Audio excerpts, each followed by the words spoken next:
Mesdames, Messieurs, bonjour et bienvenue. Ravi de vous retrouver donc pour ce nouveau live de la SAFER Nouvelle-Aquitaine. Je le rappelle, donc un rendez-vous 100% foncier, 100% pro pour aborder donc concrètement, avec l'aide d'experts, différentes thématiques en lien donc avec les questions foncières et les nombreux enjeux qu'elles recouvrent.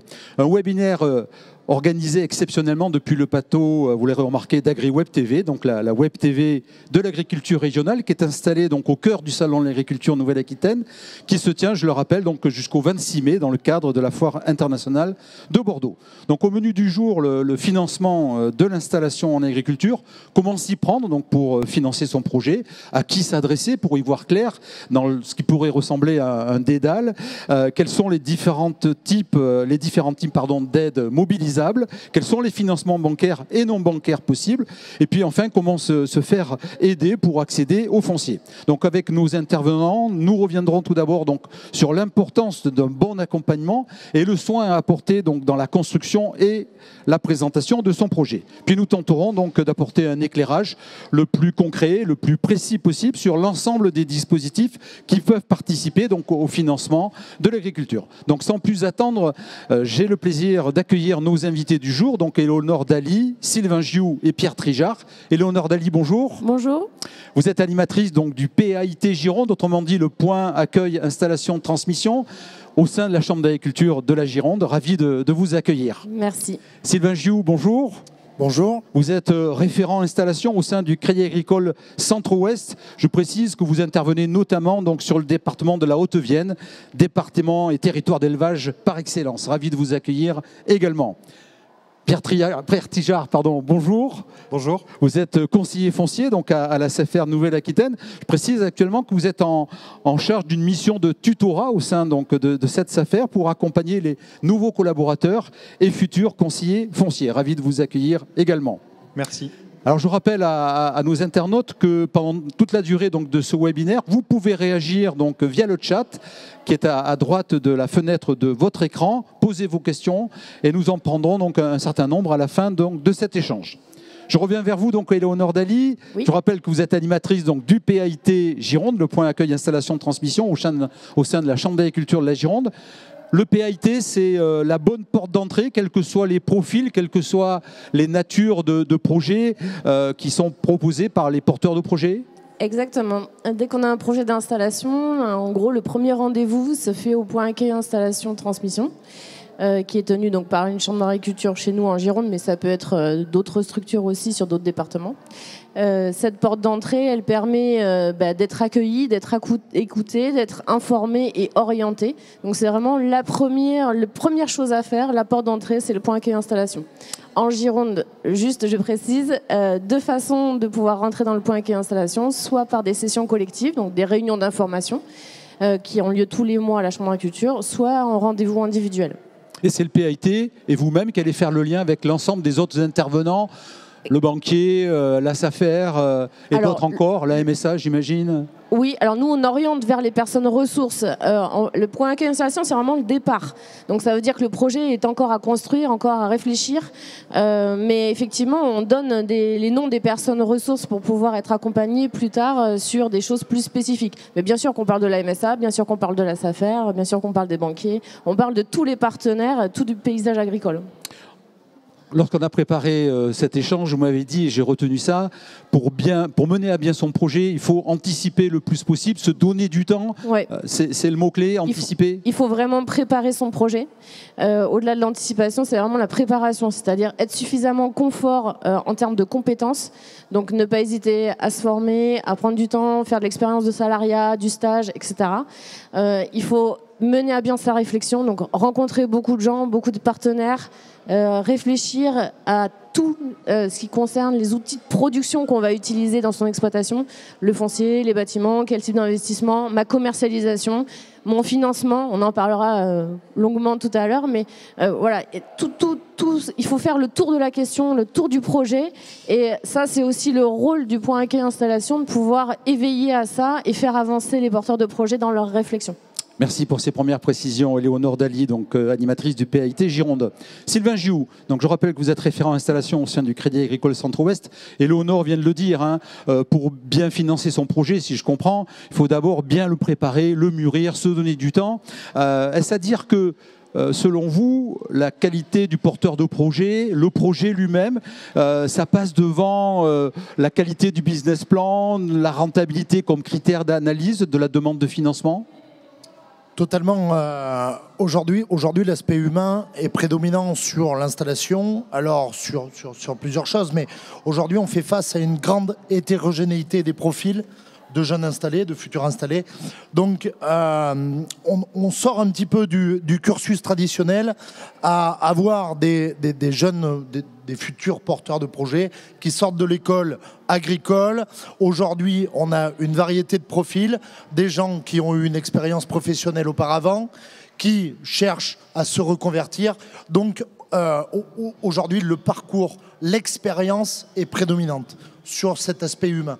Ensuite, deuxième aspect, c'est l'aspect maîtrise du projet. Aujourd'hui, on a, j'ai tendance à le répéter aux porteurs de projet, mais c'est difficile pour nous d'évaluer la compétence du porteur de projet en 2 heures, si vous voulez. Aujourd'hui, un rendez-vous de 2 heures pour se fier à un profil.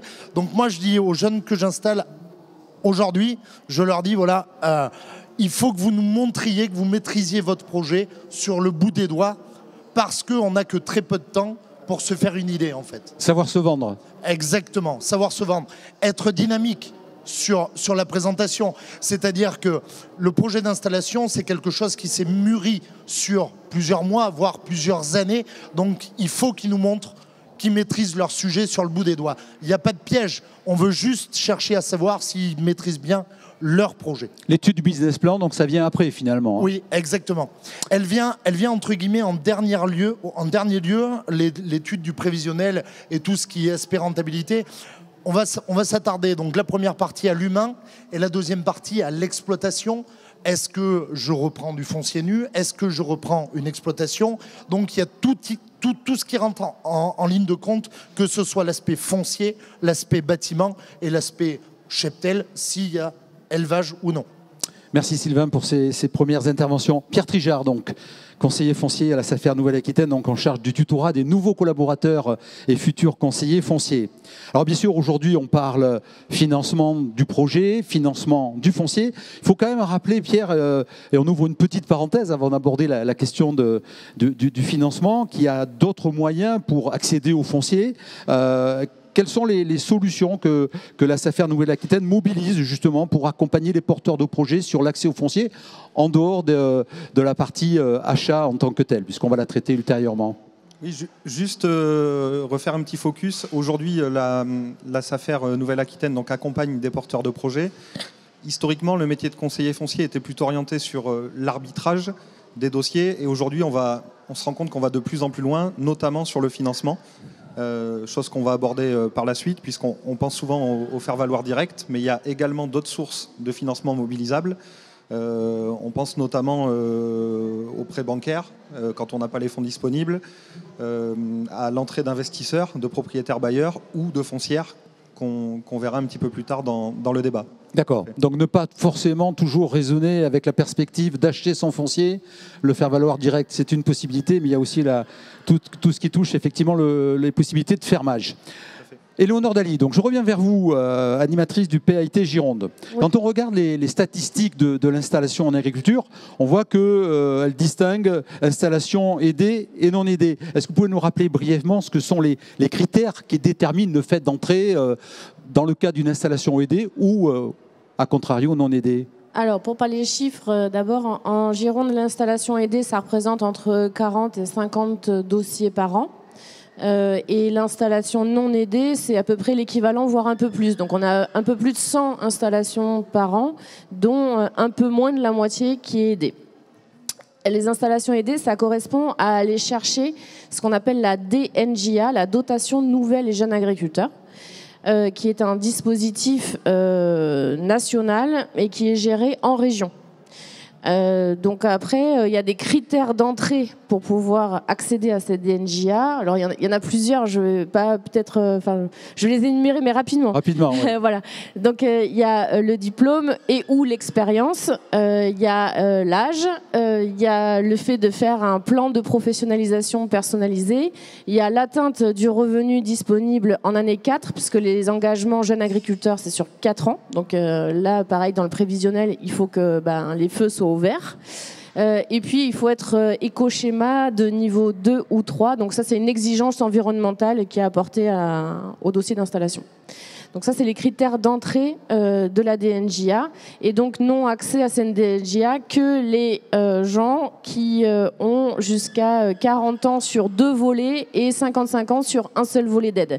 C'est un peu complexe comme ça d'expliquer sur le plateau exactement les tenants et les aboutissants, mais voilà, si les porteurs de projets sont devant leur ordi, là, qu'ils puissent dire oui, j'ai peut-être la possibilité, au moment de m'installer, de pouvoir toucher cette aide ou pas, mais en tout cas, au point accueil installation, on saura orienter les porteurs de projets pour savoir s'ils ont le profil requis ou pas. Et pour autant, donc, ceux qui ne sont pas éligibles à la DNJA, oui. Ça ne veut pas dire qu'ils sont exclus de toute forme d'aide. Non, bien sûr que non. Dans tous les cas de figure. Après, on a le prêt d'honneur aussi, donc peut-être on va y revenir, oui. Tu vas en parler.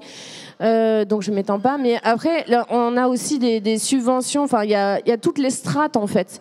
Ça part de la collectivité locale. Il peut y avoir des communautés de communes, des pays qui peuvent mobiliser du financement, le département qui peut mobiliser des financements, la région, dont la DNJA, mais pas que, avec des subventions type matériel ou installation technique ou autre. Après, il y a l'État et l'Europe. Donc à tous les étages en fait, il y a la possibilité d'aller chercher de la subvention, notamment sur du matériel ou des installations techniques. Et donc pour essayer d'y voir clair dans ce dédale, parce que c'est quand même un dédale, voire même un labyrinthe, à qui est-ce qu'il faut s'adresser pour tenter d'y voir clair et pour, j'ai envie de dire, ne rien rater de ce qui pourrait être mobilisé en termes d'aide ou de subventions. On parlera des financements bancaires et non bancaires tout de suite après. Alors, lors du rendez-vous point accueil installation, déjà, on donne un bon aperçu de ce qui existe et des mécanismes et de comment ça fonctionne. Et puis ensuite, le porteur de projet, qu'il soit aidé ou non, il peut être accompagné par un diagnostic préalable à l'installation, une étude économique prévisionnelle.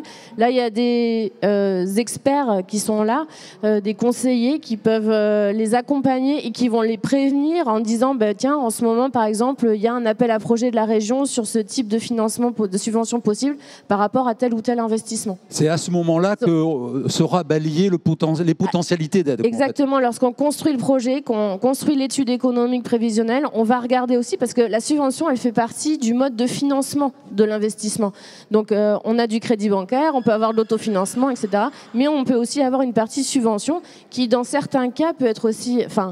non négligeable, voilà, ça va de 20%, ça peut jusqu'à 50% de subvention. Donc c'est à tenir, on en tient compte dans le financement des investissements. Et donc retenir qu'il y a différentes strates, différents échelons territoriaux, local, départemental, régional, national, européen. Exactement, ils ne financent pas tous les mêmes choses. Donc d'où l'intérêt vraiment de d'éplucher, d'étudier quand on a des investissements à réaliser, vers qui il faut se tourner. Et pour ça, on peut se faire accompagner. Donc, point accueil installation, et après tous les conseillers à l'installation, mais le financeur qui est le banquier aussi connaît aussi ce type d'aide. Enfin, tous les organismes qui travaillent dans l'agriculture, en gros, on est quand même très habitué à parler de ces types de subventions. Et complémentairement donc, à l'accompagnement des conseillers auxquels vous faites référence, vous avez élaboré un guide de l'installation en agriculture. Oui. Un mot sur ce guide, sachant que vous pourrez le télécharger depuis la plateforme. On vous donnera le lien de téléchargement pour y accéder. Parfait. Un mot quand même, Éléonore, sur ce guide. C'est un guide de l'installation qui est régional. Donc le groupe des conseillers point accueil installation au niveau régional qui a créé ce guide et qui le met à jour régulièrement via des moments de travail ensemble.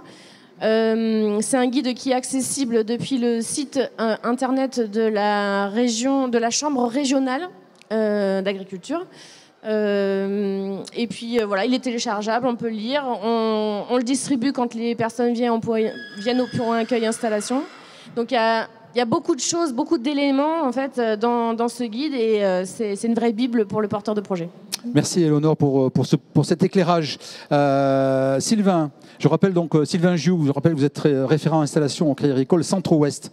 Alors, avant d'aborder, puisque c'est vous le spécialiste du sujet, les différentes formes de financement bancaire, est-ce qu'on peut rappeler peut-être, Éléonore en a dit quelques mots déjà, les autres sources de financement possibles en dehors des subventions, puisque bon, on vient de l'évoquer. Quelles sont donc ces différentes sources de financement? Parce qu'il n'y a pas que le financement bancaire qui peut être mobilisé dans le cadre d'un financement de projets agricoles, j'imagine. Tout à fait, Philippe. Aujourd'hui, la première source de financement qu'on peut trouver, c'est l'autofinancement personnel. Quelqu'un qui voit aboutir son projet peut avoir des liquidités acquises lors d'une carrière précédente ou de l'épargne liquide transmise par les parents. Ça, c'est la première source de financement. Et c'est quelque chose que vous, pardon, je vous coupe, c'est quelque chose que vous, banquier, vous allez regarder, que vous allez peut-être exiger en termes de pourcentage de financement global? Alors, le regarder, oui. L'exiger, non. Pas forcément. C'est-à-dire qu'aujourd'hui, on n'a pas de minimum par rapport à autofinancement. Voilà, par rapport à une demande de financement aujourd'hui, on n'a pas de minimum. C'est pas un prérequis, quoi. C'est pas un prérequis obligatoire. Voilà. S'il y en a, c'est mieux, évidemment. Tout dépend de l'enveloppe demandée, mais après, ce n'est pas un obligatoire. Voilà. Ok. Et donc, alors, l'apport personnel? Alors, l'apport personnel, il peut être de différents types. Ça peut être des liquidités, donc des placements que vous auriez à votre nom. Ça peut être de la vente de biens. Donc, de la vente de biens, j'ai une ancienne carrière professionnelle. Je change de département, j'ai de la vente d'immobilier, ça peut faire partie de l'apport perso. Ensuite, la deuxième source d'autofinancement, ça peut être la donation parentale, c'est-à-dire les parents, les oncles aident à l'installation du porteur de projet, donc ça peut être également via des donations diverses. Ça, c'est une deuxième source d'autofinancement. Une troisième chose qui est moins connue, c'est le salaire différé. Alors, je sais pas si vous savez ce que c'est, Philippe, mais le salaire différé, aujourd'hui, c'est la reconnaissance d'un statut transitoire, c'est-à-dire aujourd'hui, je fais mes études agricoles, mes parents ont une exploitation. Entre le moment où je finis mes études et le moment où je vais m'installer, j'ai pas forcément de statut, donc je vais participer aux travaux de la ferme existante. Je vais avoir un statut qui s'appelle le statut d'aide familiale pour avoir la protection sociale. Et en fait, j'ai la reconnaissance lors de mon installation de ce statut d'aide familiale et en fait une reconnaissance chiffrée par rapport à un barème, donc c'est indexé sur le SMIC, et en fait, ce montant-là est réinjecté sur le projet d'installation. Voilà, par rapport à la structure existante. Donc ça peut faire partie d'une autre source de financement. Après, mon collègue Pierre, tout à l'heure, parlait des financements par tiers, donc les investisseurs, divers et variés. Aujourd'hui, je cherche à m'installer, j'ai un investisseur pour la partie bâtie, pour la partie foncier, ça peut être une clé, et être locataire pendant plusieurs années via un bail classique ou bail plus élaboré, ça peut faire partie des clés également. Et sur les zones élevage, quelque chose qu'on est amené à rencontrer de temps en temps, c'est le bail à cheptel, par exemple. C'est pareil, j'ai des investissements qui sont relativement lourds, je ne peux pas tout avaler dès le départ, donc j'ai la possibilité de faire un bail à cheptel avec mon cédant qui me permet de lui payer une location sur les premières années, le temps que je puisse amortir réellement l'achat de mon cheptel. Voilà, ça fait partie également des sources de financement diverses et variées. Pierre, tu parleras du portage foncier. Oui, on va y venir. Oui. On va y venir. Quelque chose qui se développe beaucoup, c'est le financement participatif. Alors le financement participatif, c'est quelque chose qu'on ne voyait pas il y a quelques années et qui se développe de plus en plus. Donc on a un exemple, la première plateforme qui est dédiée à l'agriculture, c'est la plateforme Mimosa. La plateforme Mimosa, alors le lien avec le Crédit Agricole de cette plateforme, puisque vous allez me poser la question, donc je vais dedans. C'est une start-up qu'on a hébergée au niveau de Crédit Agricole SA à Paris pendant 3 ans. Cette start-up qui est une plateforme dédiée à l'agriculture, donc plateforme dédiée d'échange dans un premier temps, pour avoir des renseignements, pour avoir connaissance des projets, et plateforme qui est dédiée à du financement participatif. C'est-à-dire, je fais de la communication sur mon projet d'installation, je fédère autour de moi mon réseau. Alors, une chose qu'il faut savoir pour la réussite d'une campagne de financement participatif aujourd'hui, il faut quand même réussir à fédérer dans l'entourage proche. Pour réussir à fédérer, on commence à dire je fédère d'abord la famille, les amis des amis, et on voit que c'est des choses qui tendent à se développer. Voilà. Merci Sylvain. On va revenir donc sur les modes de financement bancaire. Pierre Trigard, s'agissant de mobiliser un financement participatif, ce qu'évoquait à l'instant donc Sylvain Gioux, la SAFER Nouvelle-Aquitaine a multiplié les partenariats avec différents acteurs du marché. Alors Mimosa en est, mais il y en a bien sûr un certain nombre d'autres. Et vous venez de développer, m'avez-vous dit, un outil visant à compiler l'ensemble des offres existantes sur le marché pour tenter d'y voir plus clair. En quoi donc les partenariats que la SAFER Nouvelle-Aquitaine a développés sont-ils utiles pour les porteurs de projets, et comment est-ce que fonctionne cet outil qui compile l'ensemble des offres existantes ? Alors tout à fait, on s'est rendu compte au sein de la région Nouvelle-Aquitaine que chacun avait un peu des dispositifs privilégiés, si je puis dire. Donc l'idée, c'était de mettre à disposition de nos conseillers fonciers un outil qui reprend l'ensemble de ces dispositifs avec les différents critères d'éligibilité. Donc l'idée étant, sur un outil très simple, de faire ressortir quelques critères, notamment le département de l'installation, l'âge du nouvel installé, à savoir s'il est hors cadre ou cadre familial, savoir si dans son projet il y a une reprise ou non de bâtiment, la labellisation, que ce soit du HVE, de l'agriculture biologique, du conventionnel, et également le système dans lequel il va s'installer, donc que ce soit grande culture, viticulture ou polyculture élevage. Donc le conseiller foncier, lorsqu'il reçoit le porteur de projet, fait un petit peu le check-up de cet ensemble de critères, et à partir de ces critères-là, ressortent donc des fiches qui ensuite pourront être mises à disposition du nouvel installé qui est en recherche de financement. Donc l'idée étant un partage de cette information-là et qui soit un peu normé avec une fiche qui soit propre et le contact de l'organisme ad hoc auprès duquel il pourra se rapprocher. Donc l'outil va être gratuit, en libre accès ? Alors, l'outil est gratuit puisque c'est un outil développé par la SAFER. Pour l'instant, uniquement mis à disposition des conseillers fonciers de la SAFER. Et vous voyez, la transition est bonne. Ce matin, on faisait le point avec un collègue girondin qui me dit « Je n'ai pas d'idée, j'ai une propriété en céréales à reprendre.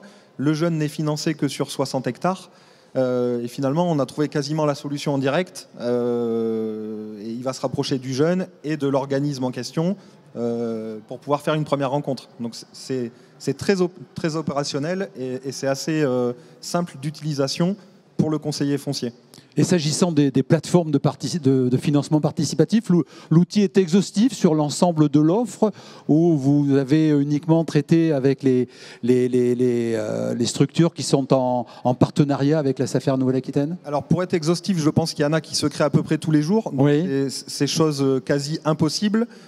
On a fait le choix en interne de cibler, on va dire, une vingtaine d'organismes. C'est déjà pas mal, ouais. Qui sont, on va dire, les plus connus, avec lesquels nous avons d'ores et déjà échangé, fait part de notre démarche, qui est très bien perçue.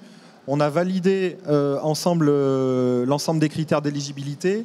On a validé également une petite synthèse qui est un porté à connaissance de notre jeune lorsqu'on le rencontre, qui synthétise en 5-6 lignes l'état d'esprit, si je puis dire, du dispositif. Et comme ça permet aux jeunes de prendre attache auprès de tel ou tel organisme.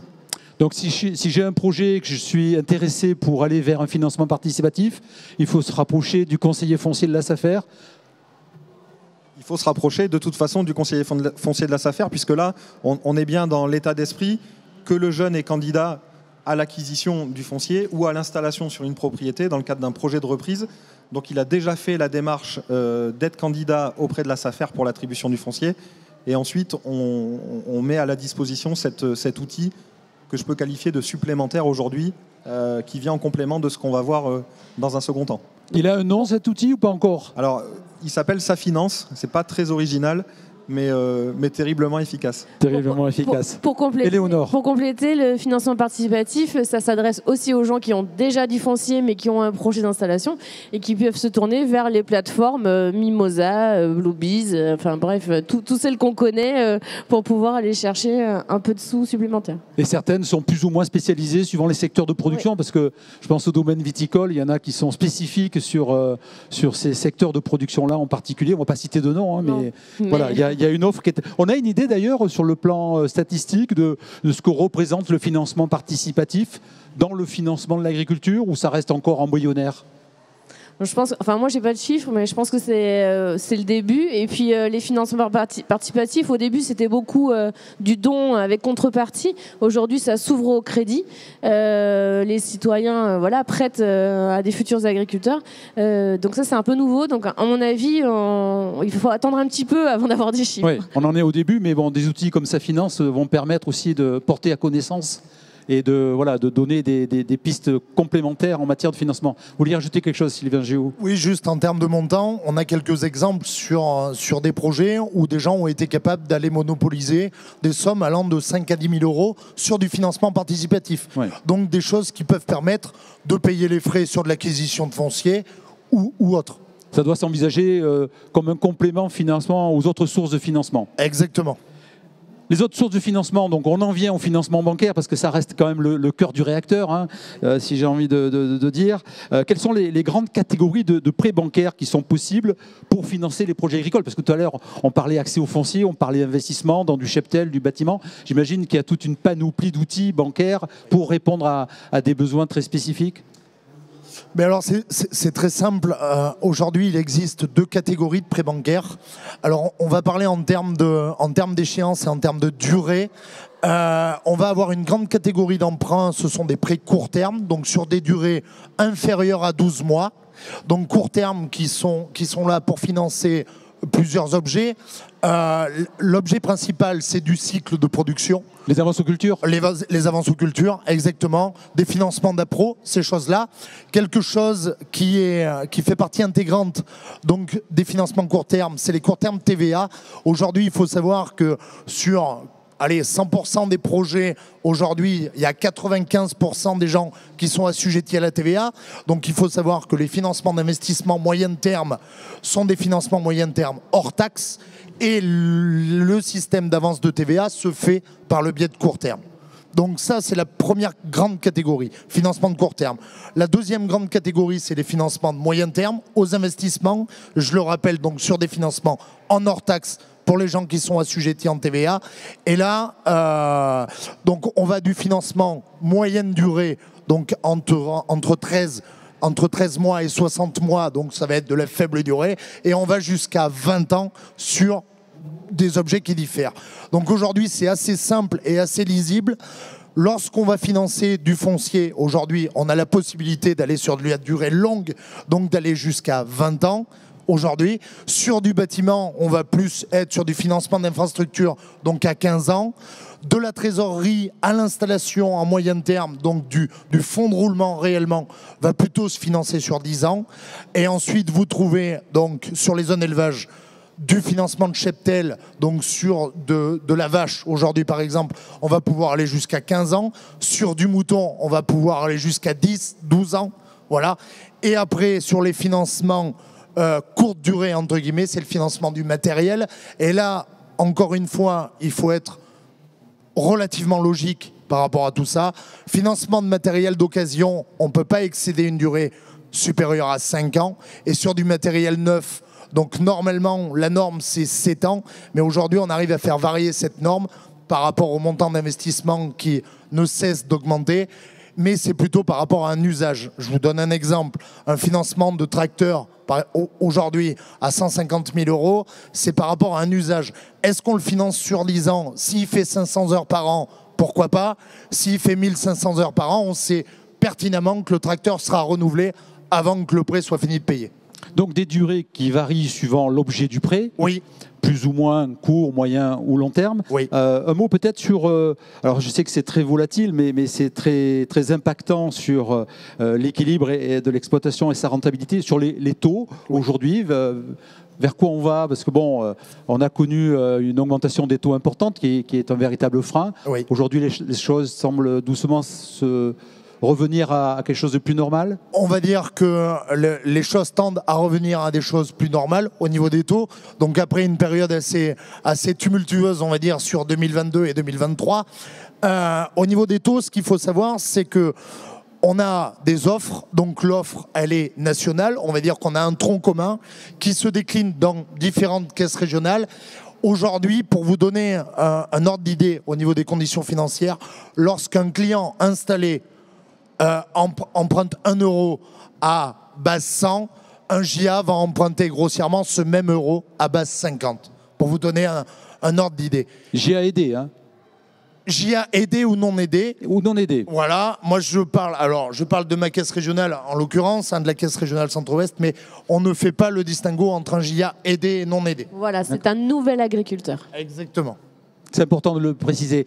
Dans les critères aussi, il y a tout ce qui touche à la modularité. Parce que bon, je sais qu'il y a des différés d'amortissement, il y a des possibilités comme ça qui sont données suivant la nature de l'investissement pour soulager la trésorerie de l'entreprise. Totalement. Aujourd'hui, sur de la création d'activités, on ne peut pas se permettre de faire un emprunt et d'exiger ce remboursement d'emprunt à échéance courte, c'est-à-dire le mois suivant ou 6 mois suivants. C'est trop court. Il faut que l'activité se mette en place. Et on a des options possibles sur les emprunts pour aller amener à minima une première échéance en annuel à 12 mois et même la différer en cas de besoin. Je vous donne l'exemple de la production arboricole aujourd'hui. La personne qui va créer son verger va mettre en place son verger. Son verger atteindra la pleine production qu'à horizon 5-6 ans. On va pouvoir mettre du différé sur du 48 mois pour permettre aux jeunes d'aller payer sa première échéance à 60 mois. Je retiens que la panoplie donc, des outils est extrêmement large et qu'une réponse doit pouvoir être trouvée en fonction des besoins et des réalités de chacun. Dernier petit sujet, et puis parfois c'est un sujet qui fâche, je l'ai gardé pour la fin, oui. La question des garanties bancaires, parce que oui. Très souvent, prêter, c'est faire confiance. Oui. Donc la confiance réclame parfois des garanties. Qu'en est-il justement par rapport à l'installation des nouveaux agriculteurs pour aborder globalement sur cette question des garanties? Alors Philippe, si vous me le permettez, je vais juste refaire un petit retour en arrière par rapport à quelque chose qu'on n'a pas dit. L'intégralité de nos prêts aujourd'hui, ce sont des prêts modulables et on a souvent la question de savoir si la périodicité des emprunts changeait forcément le coût ou est-ce qu'il y avait un coût supplémentaire à payer un emprunt, que ce soit en mensuel, trimestriel, semestriel ou annuel. Il n'y a pas de surcoût tarifaire aujourd'hui par rapport au choix de la périodicité de l'emprunt. Aujourd'hui, c'est la production qui dicte, entre guillemets, est-ce que je paye mes prêts en annuel ou est-ce que je paye mes prêts en mensuel.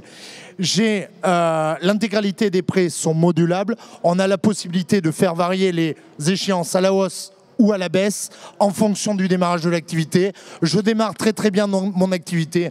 Je peux aller payer 130 ou 140% de mon échéance, je démarre moins bien que ce qui était prévu, je peux aller payer 60 ou 70% de mon échéance les premières années. Je pense que c'était important d'y revenir. Bien sûr. Sur l'aspect des garanties, aujourd'hui, on a plusieurs types de garanties, mais ce qu'il faut mettre en avant par rapport à ça, c'est qu'on essaye à maxima de limiter le coût des garanties à faire rajouter aux porteurs de projets. Quand je parle de coût de garantie, le premier exemple qui me vient en tête, c'est l'hypothèque, par exemple. Généralement, quelqu'un qui va acquérir une propriété, du bâti, du foncier, je vais mettre de l'hypothèque, cette prise d'hypothèque a un coût et ça, on peut pas passer outre. Mais généralement, hormis cette chose-là, on essaye de limiter le coût des garanties et on a toute une panoplie de garanties qui nous le permettent. On a les sûretés personnelles, donc des cautions de personnes physiques.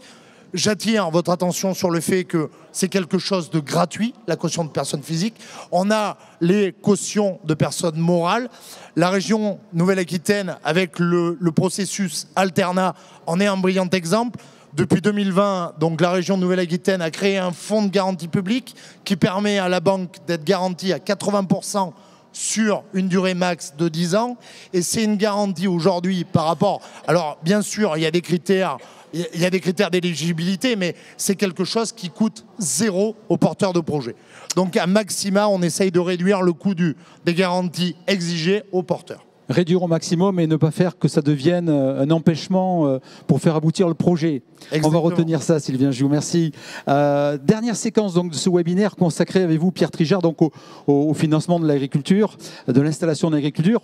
Et avant de prendre donc, les questions de nos internautes, pour aborder donc, plus spécifiquement la question du financement du foncier et l'accompagnement de la SAFER Nouvelle-Aquitaine.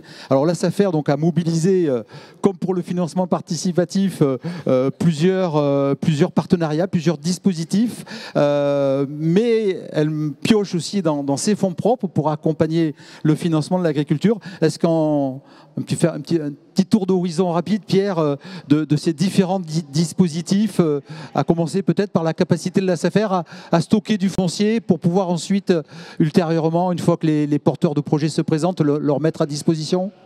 Oui, tout à fait. Donc, Sylvain parlait tout à l'heure de portage. On peut commencer par le portage.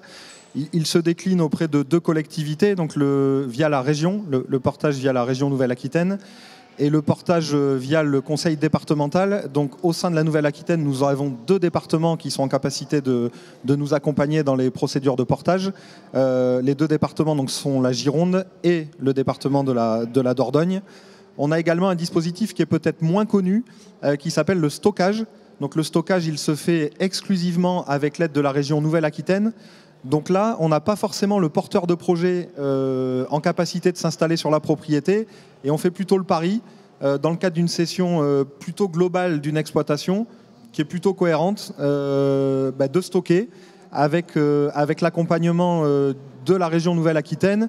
Et l'idée, c'est de prendre le temps de trouver un porteur de projet qui corresponde et qu'on puisse installer sur la propriété. Alors, soit il est connu et il est encore en étude, soit on fait un pari en disant c'est un secteur très concurrentiel et on sait que le fils de monsieur Untel va s'installer, donc c'est une belle opportunité, donc on fait ce pari-là de porter. Ou soit il n'a pas les finances à court terme et là également, on peut faire appel à ce stockage via la région Nouvelle-Aquitaine. Un mot sur les modalités du portage foncier, ça consiste en quoi précisément ? Alors le portage foncier, c'est très simple. Donc la SAFER acquiert du foncier, le met à disposition du jeune sur une durée en règle générale de 5 ans. Je vous passe les modalités, c'est possiblement reconductible. Il y a bien sûr tout un tas de critères d'éligibilité, notamment avoir une étude économique en bonne et due forme. Il faut également des cautionnements bancaires. Donc de manière générale et pour résumer, c'est plutôt 20%, hormis sur les cultures pérennes où on atteint des seuils de 40% de cautionnement. Et au bout des 5 ans, chose importante, donc la SAFER rétrocède le bien aux jeunes installés à la valeur d'achat, donc d'entrée dans le patrimoine de la SAFER, moins ce qu'il a d'ores et déjà réglé à la SAFER, moins les acomptes. Et qu'on soit hors cadre familial ou pas, qu'on soit aidé ou non aidé Alors il y a une nouvelle fois des critères d'éligibilité, mais qui sont plutôt liés à l'âge, aux revenus déclarés par le bénéficiaire. Il y a également pour le département, là je vous fais de manière non exhaustive, oui. Il y a un seuil à ne pas dépasser, donc en l'occurrence 3 SVE, donc le SVE étant le seuil de viabilité économique. Il y a des revenus également maximum pour le département à ne pas dépasser, 50 000 € en l'occurrence. Et un plafond d'investissement. Et un plafond d'investissement également en fonction du dispositif. Je le disais tout à l'heure, la SAFER mobilise des moyens sur ses propres fonds pour justement accompagner et faciliter le financement de l'installation. Un mot sur ce dispositif ? Il y a effectivement la SAFER depuis quelques années a également mis en place ce qu'on appelle le FACINA, donc le fonds d'aide SAFER constitué pour l'installation en Nouvelle-Aquitaine. C'est un nom très barbare mais qui est très simple. Finalement, la SAFER va prendre en charge 50% des frais d'acte maximum et plafonné à 1 500 €. Donc là, c'est une petite aide en plus qui représente quand même une somme non négligeable puisqu'en 2023, 113 jeunes ont pu bénéficier de ce FACINA pour un montant global de 143 000 €. Et là, on parle bien de fonds propres de la SAFER qui sont dégagés du résultat de la SAFER Nouvelle-Aquitaine. Donc à retenir, capacité de stockage en vue d'un futur projet à venir, pour peu que effectivement le foncier en vaille la peine.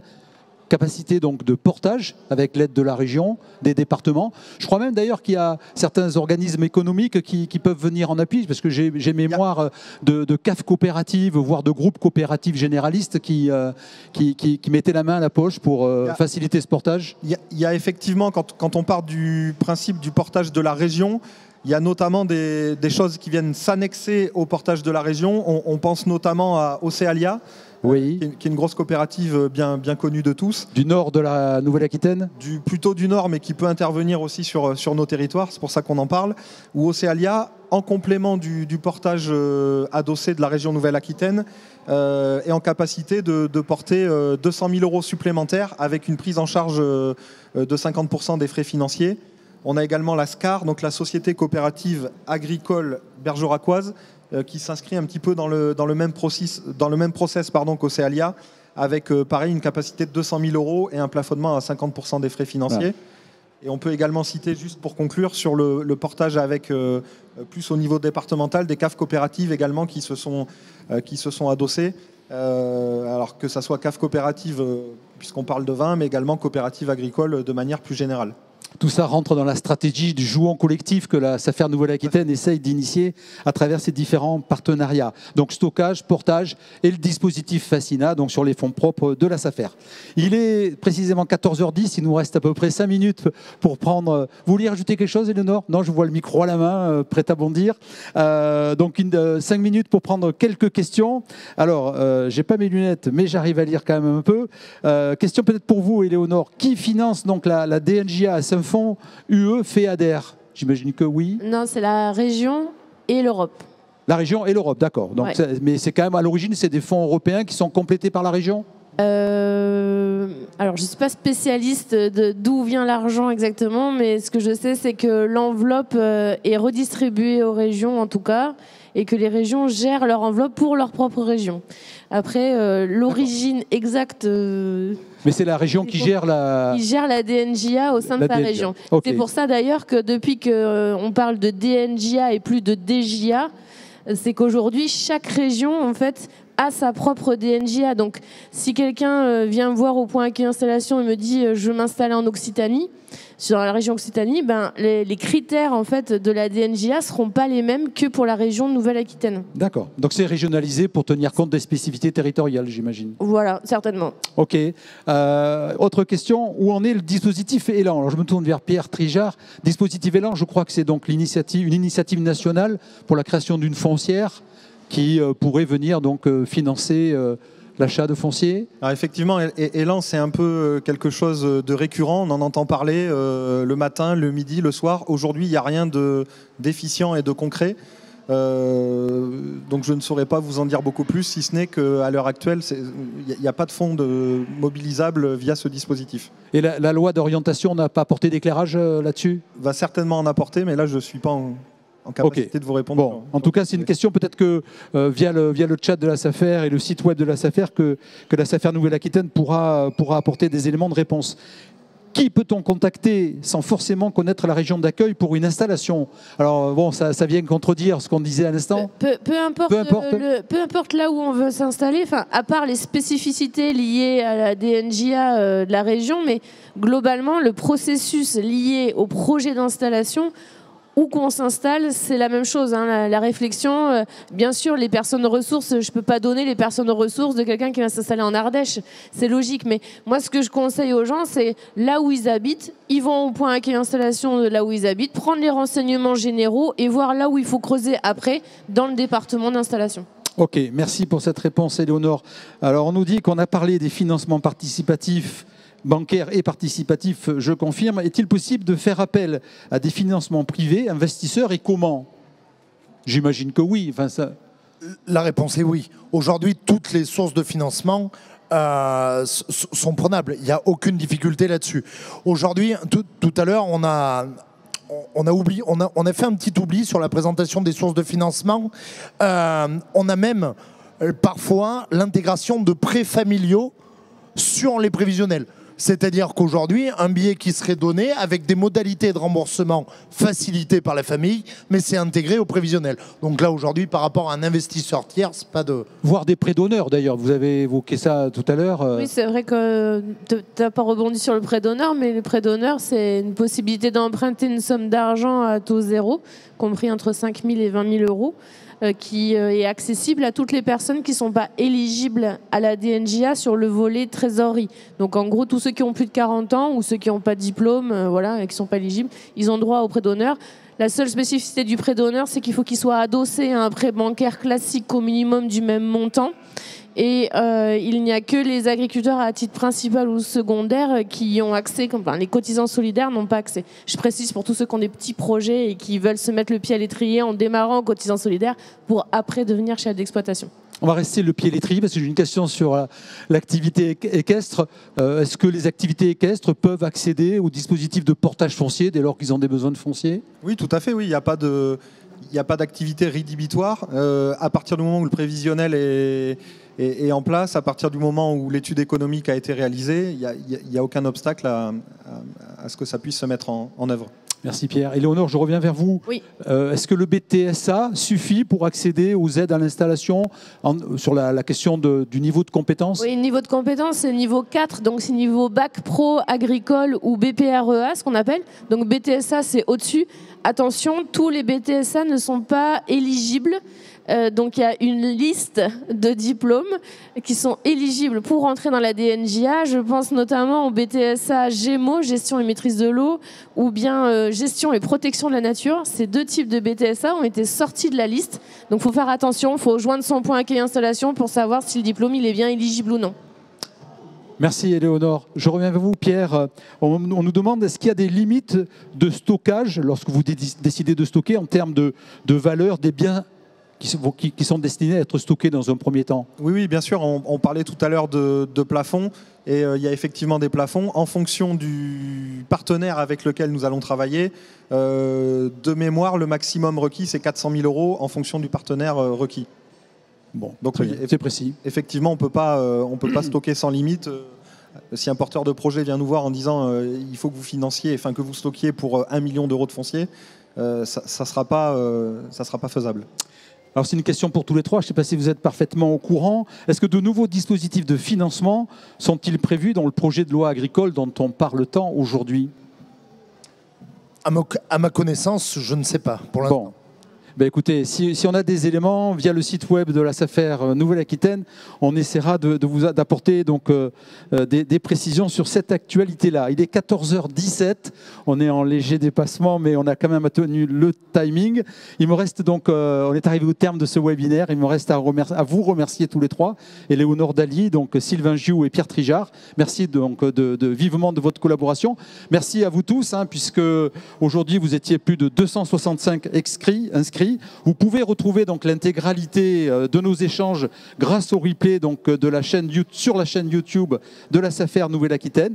Merci donc d'avoir suivi ce live. Prochain live normalement pour le mois de septembre, on parlera compensation environnementale. Sur ce, je vous souhaite une belle journée. Merci. Merci.